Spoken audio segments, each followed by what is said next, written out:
Hi, everybody. Deb Hallisey here from Advocate for Mom and Dad, and I'm so excited to introduce you to my friend and colleague Paula Mueller, founder of a company called Sociavi. Paula and I started on our entrepreneurial journey together, and a true friendship has developed for that, and I've always been so excited at this product, Sociavi, which means share and unite, that Paula created from day one.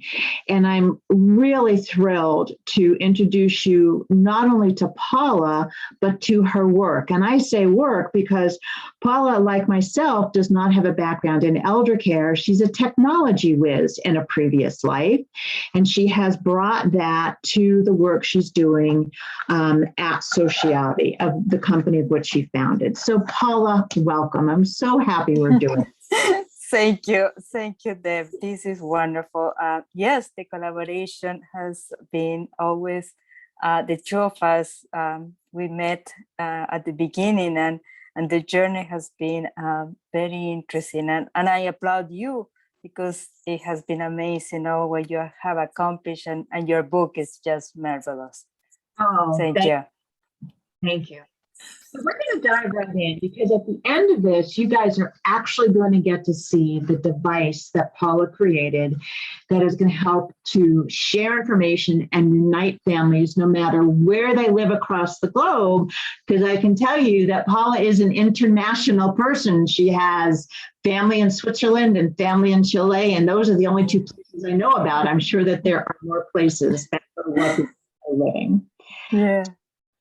How did your idea for your company come about it? And I know you have a mission. Share your mission with the folks who are watching this. Yes. So the company concept really started from my own family. We saw that, as you said, the family is distributed in several countries, and we had the challenge of how do we share information with our grandparents, con los abuelitos. So I have relatives, cousins in Brazil, for example. That was very vivid and sort of was the moment of the light bulb.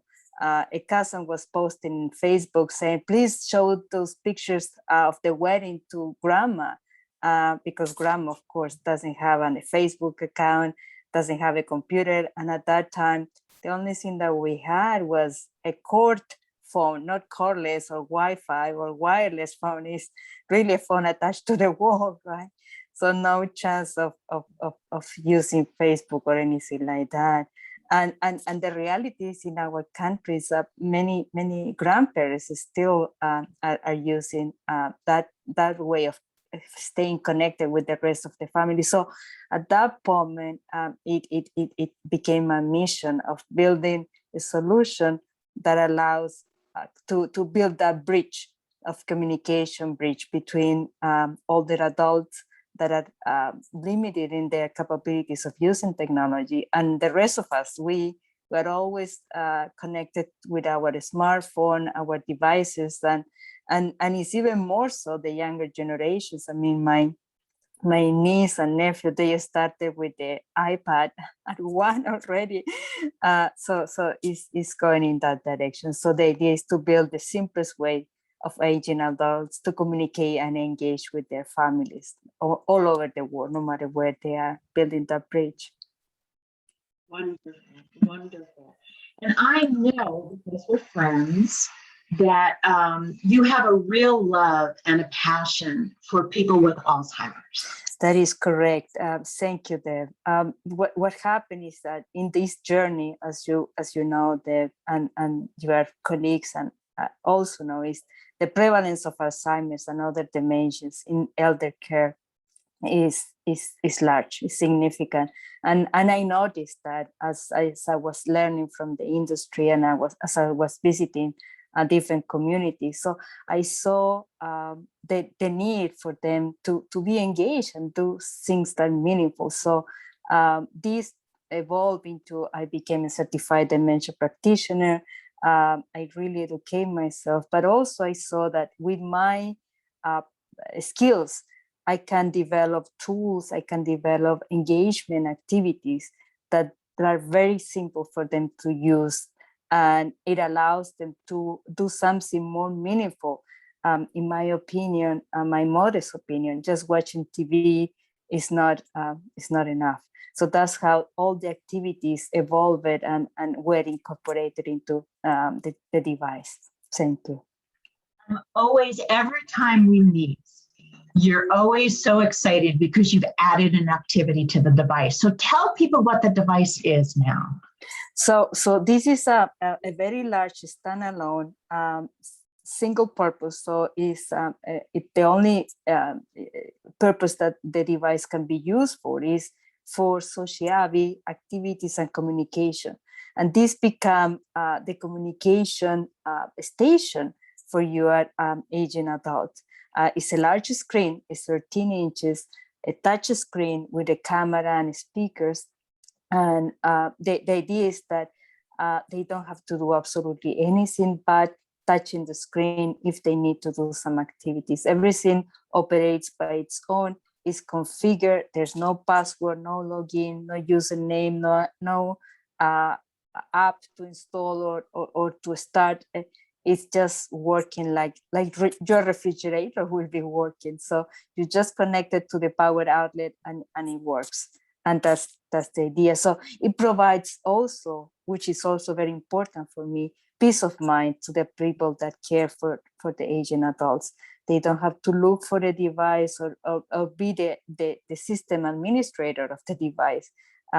Everything has been taken care of. That is my goal, to be the simplest way. So to just make sure people understand, this beautiful 13-inch device that you put in your loved one's home, you simply plug it in and they don't have to do anything. It's a hands-free device. And on the other end, the family actually has an app. Tell them a little bit more about that. Thank you, Deb. Yes, actually the bridge is created in that way, that the family members install an app in the device that they already have, being an iPhone, iOS type device or an Android device. So they carry that device with them already. They have it. So it's a free app that they install. And then through that device, through the smartphone that they have, they install the app. Through the app, they communicate with their loved ones. They can send pictures, they can send videos, they can also do a live face-to-face visit, like what we have right now here, and with the aging adult, and they can set alerts, and basically is the communication device. So from the smartphone, they can connect no matter where in the world, like you said. I mean, they only need to have Wi-Fi connectivity in their smartphone. So I know you do face-to-face visits with your in-laws in Switzerland. Do they like them? Oh, they love it. They love it. And actually, it's remarkable. Those are things that you don't expect, but there are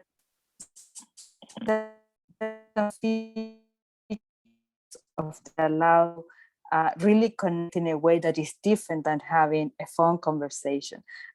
This device for my in-laws is placed in the living room. So when we use our companion app to communicate with them, to have this live face-to-face visit, we just show up on the screen and they say, "Hey, hello, how are you?" And then when we leave, really they say, "Thank you for goodbye," and they say, "Thank you for the visit." It doesn't say thank you for the call or thank you for the video. I mean, somehow is not basically they don't do the distinction. They really think that we are with them in the living room.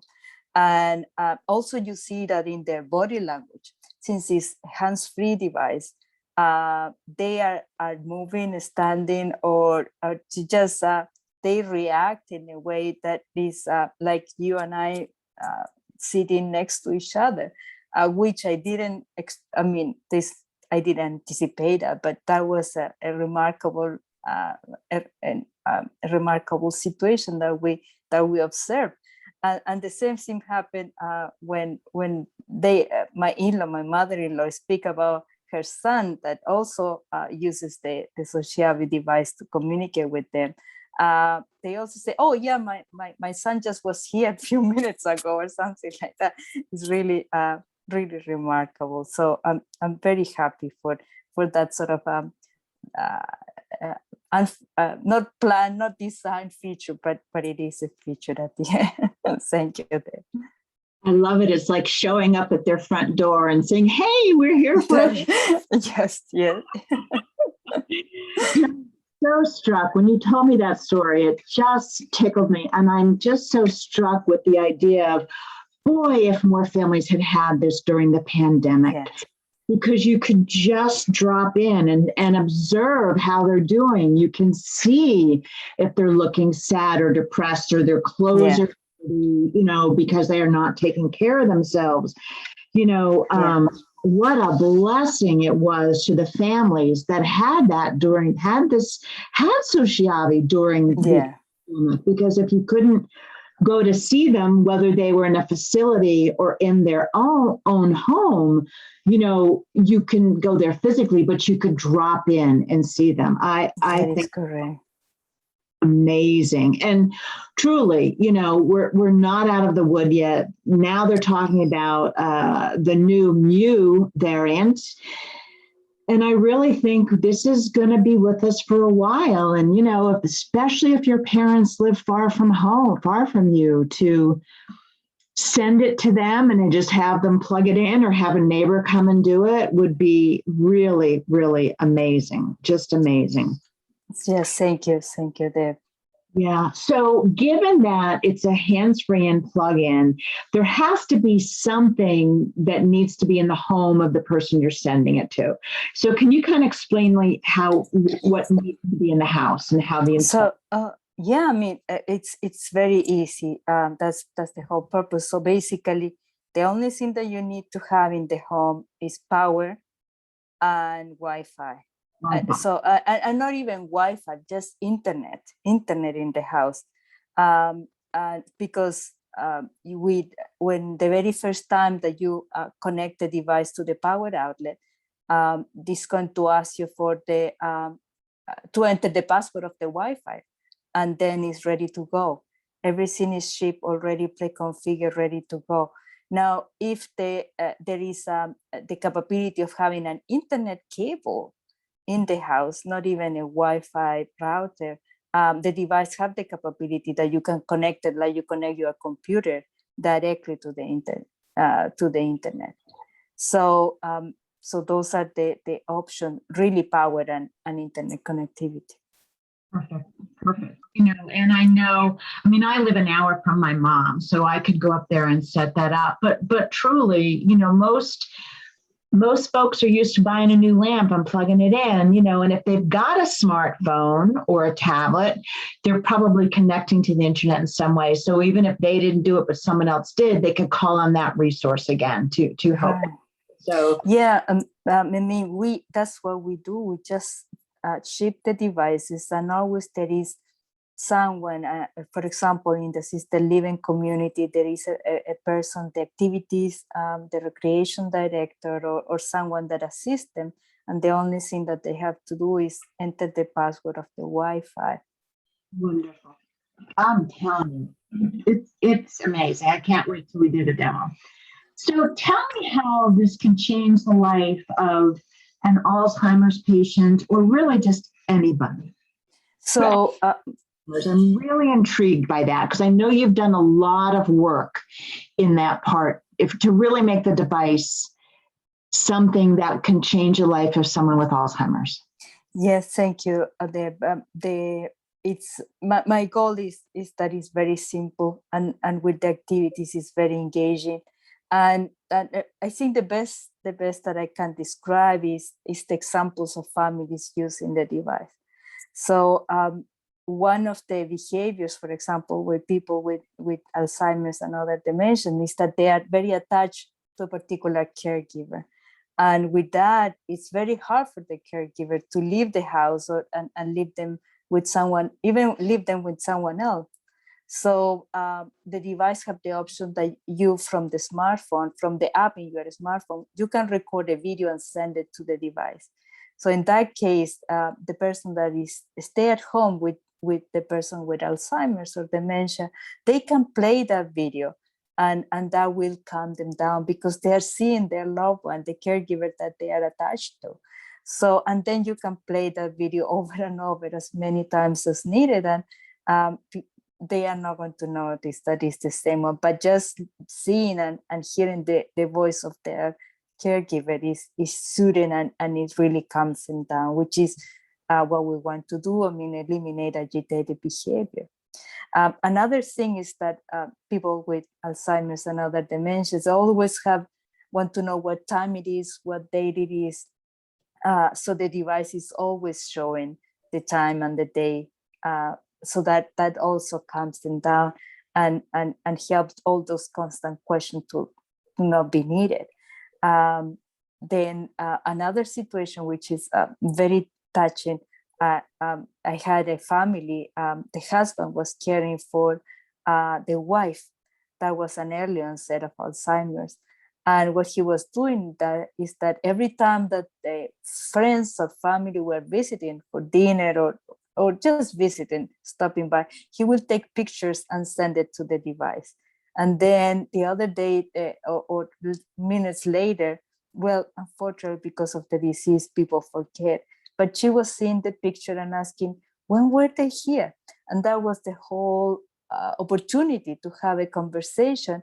And then she was feeling reassured that the family are not leaving her alone. They are still dropping by and visiting her. Finally, all the activities that we have introduced, they have been introduced because I wanted that they are simple and soothing. And by seeing the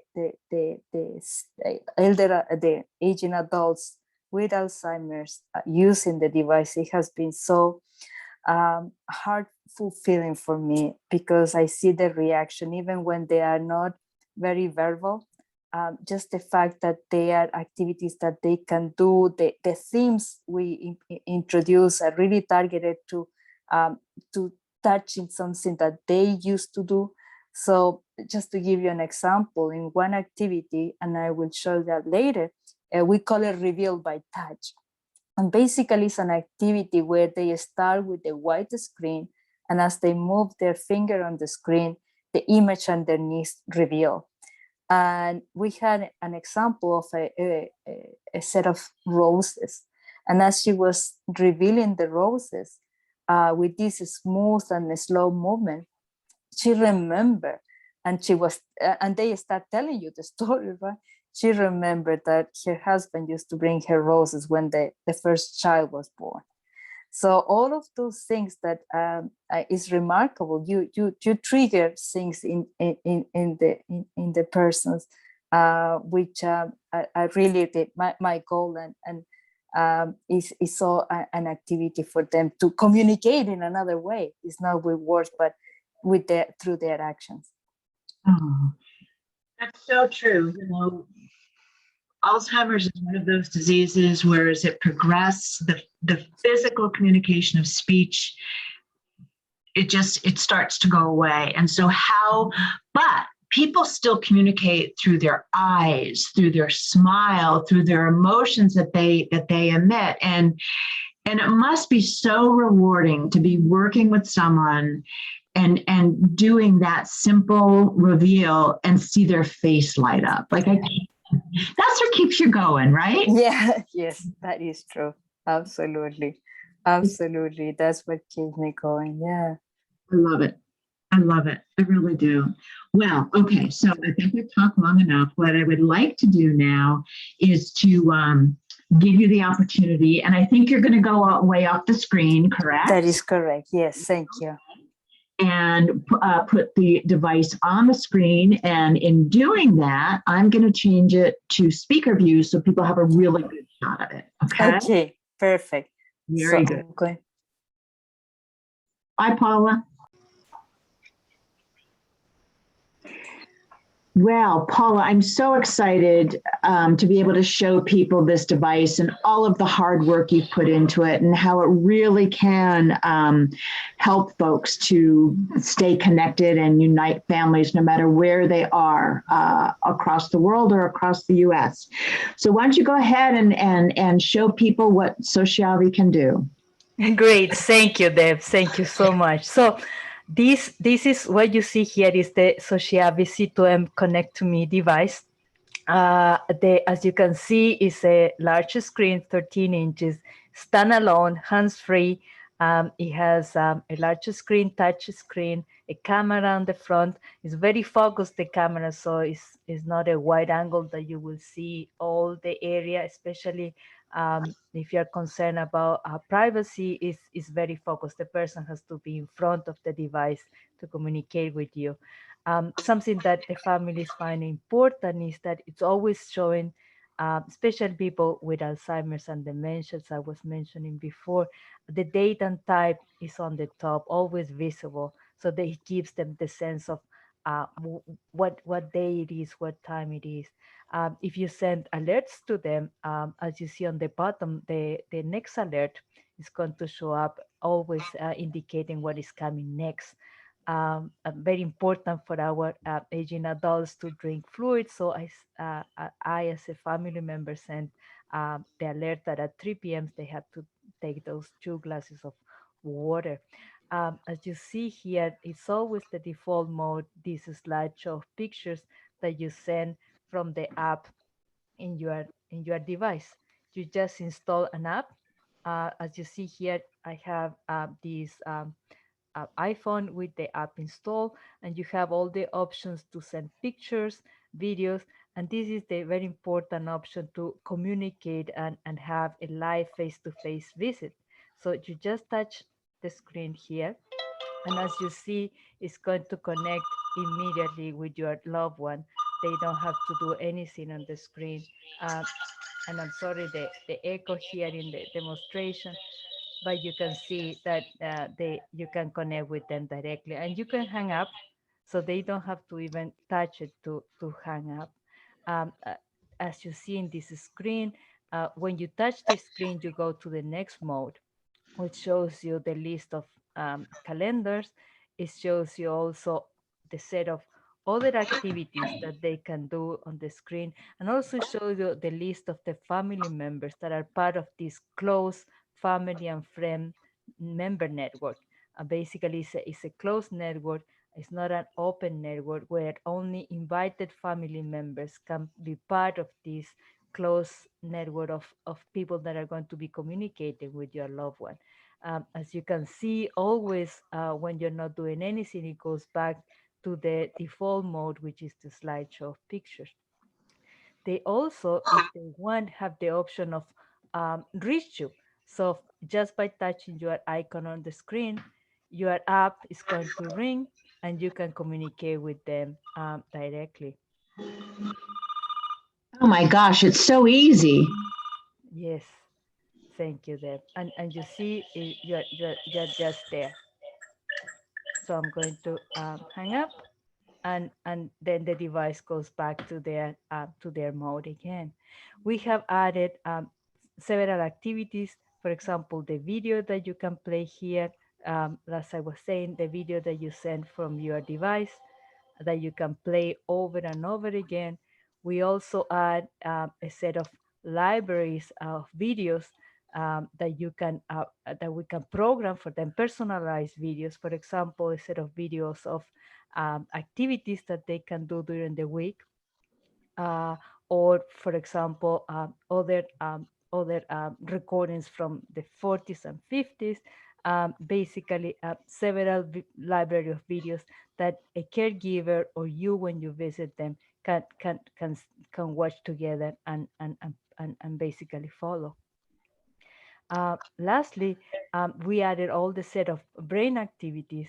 The first 2 rows are really activities targeted focus for persons with Alzheimer's and dementias, because they're very simple, soothing activities that they can very simple do. Then we have more traditional activities like word search, solitaire, and jigsaw puzzle. And lastly, because of all the research and the importance of keeping your brain active and basically working your the working memory, the spatial, the attention, the concentration, we added a set of activities that really requires that you follow sequence, keep it trains your memory, basically really to help you make new network pathway, making your brain work very very diligent with all these activities. So one of the example is the Stroop test. We have different levels. As the level increases, the complexity increase. But for example, in this particular test, you really have to force your mind not to select the word that is presented on the screen, but the color of the word. So in this case, the correct answer is going to be orange and not purple, in order that you can move to the next to the next question. So we select orange, and then we move to the next one. Now orange is painted in gray, so the correct answer is going to be gray. And that's how you continue, and you can and everything is recorded, so we will know how much improvement you're doing over time. Now let me show you the activity that I mentioned at the beginning, which is revealed by touch. So in this case, they are going to select a theme that is meaningful for them. So for example, the butterfly. And what you see is they come with this white screen, and the only thing that they have to do is just to move the finger on the surface of the screen. And no matter how they do it, there's no wrong movement. Even if they have a little bit of tremor or whatever the reason is, they're going to be able to find, complete the task and be satisfied with what they see. And as they reveal, the memories are coming back. And then you can save it, and it's part of the slideshow of pictures that they already have. So another activity is place the figure. So here we want to engage them in something that is meaningful for them. For example, if Mrs. Smith like to cook, well, we're going to invite her, so for example, to make a sandwich. So here they have to replace the white bubbles with one of the images on the top. So for example, Mrs. Smith can select a tomato and will say, I'm going to put the tomato on top of the bread. And here is how you have a conversation with them, an activity, and you see it's very simple. It's just touch and touch, and they can repeat this as long as they want, and that's how they complete this task, this scene. I love And I love it. thank you. Another one that is very popular is, again, number coordination, number matching. And for example, here we have, they have to select the correct number and match it with the number on the screen. And we have pay attention that we're putting themes and topics and that are relevant and meaningful for them. So for example, they select one. When we select one, it's Marilyn Monroe. So they are going to be engaged and remember who Marilyn Monroe was and what it makes them feel. Number three, for example, is going to be I Love Lucy. Who doesn't know I Love Lucy? And that's how they continue. We have Frank Sinatra. Then we have um, uh, President Kennedy. We have Elvis Presley, and Mr. Dr. Martin Luther King Jr. And all of that, as they are revealing, they start remembering what they were doing and what that person, what celebrity makes them feel.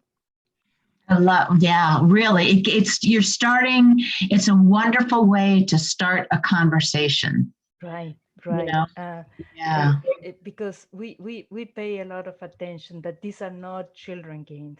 These are really for adults. These are for them, with us focus on all the things that are relevant for them, because we have to treat them with respect and love, and as you said, they engage in different ways probably non-verbal at this point, but really their reaction and how they I mean, the fact that they are able to do these activities is because they are reacting, and that is marvelous to see. It So really is. Yeah. this is a very quick snapshot of all the activities and all the capabilities that the device offers. But our goal is always to be introducing more. These are activities that they can do in a center, but also at home.